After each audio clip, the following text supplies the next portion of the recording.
The French president has pulled a surprise move at the G7, inviting the Iranian Foreign Minister. In a move that could blindside Donald Trump, the US president offered a no comment when asked if he knew about the arrival, which comes amid heightened tensions between the US and Iran.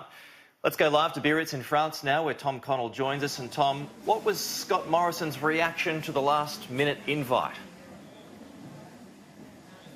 Well, he was pretty diplomatic, Scott Morrison, but he did reveal that he wasn't aware the Iranian Foreign Minister was coming to Biarritz, which begs the question, who did know? Now, Scott Morrison, not one of the G7, Australia not one of the G7 nations, but we were invited here. Iran seemingly invited, perhaps at the last minute.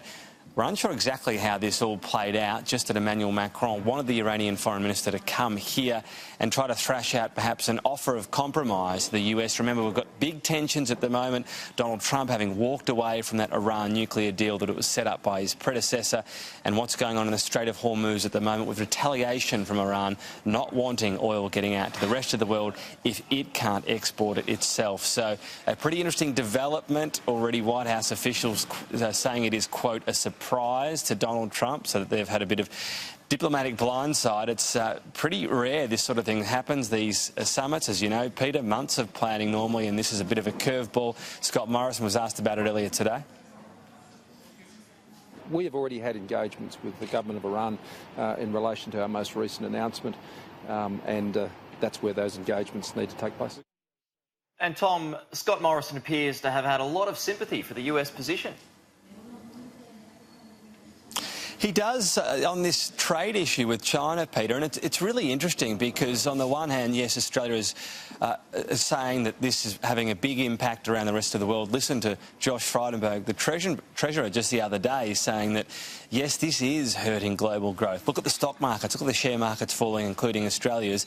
But on the other hand, Australia does have sympathy for what the US is complaining about. China not playing by the rules, put it simply, when it comes to trade. But Scott Morrison, look, put it up to perhaps the meeting he just had maybe with Donald Trump, which looked quite friendly when you saw the two of them walk out. It went for longer than it was originally scheduled. Seemed to want to have more sympathy for Donald Trump's position rather than some of the ramifications it's having at the moment. Have a listen.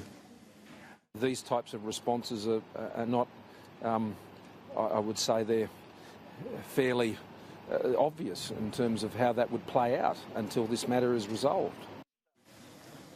So it's not Scott Morrison saying, yes, this is great necessarily, but opting not to go in too hard against the method that Donald Trump is using at the moment.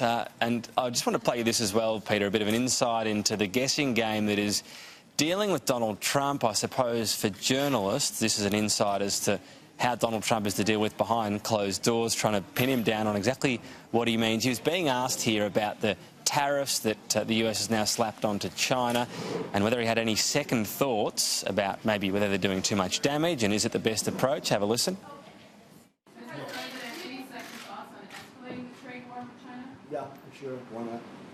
Might as well. You have second thoughts about escalating the war with China? I have second thoughts about everything.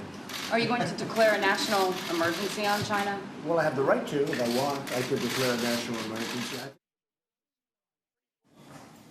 Pretty blithe, isn't it? Yeah, for sure. Why not? I have second thoughts. What was later clarified, apparently, by the White House, Peter, is the second thoughts whether or not he should have gone harder on the tariffs, so that he's not exactly too worried about the impact they have. So, look, maybe we get too focused on combing through all these different comments when those sort of throwaway lines are put out there and the clarification is issued a little while longer. But that is the age in which we live, I suppose, in these summits. The US is always going to have a huge presence and impact, and you've just got to keep chasing those rabbits down the holes.